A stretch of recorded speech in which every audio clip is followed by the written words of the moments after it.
পারো একটি করে।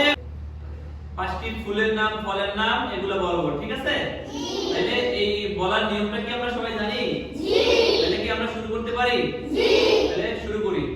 1 2 3। তোমরা কি সব বলতে পারো একটি করে ফুলের নাম? তোমরা কি সব বলতে পারো একটি করে ফলের নাম? তোমরা কি সব বলতে পারো একটি করে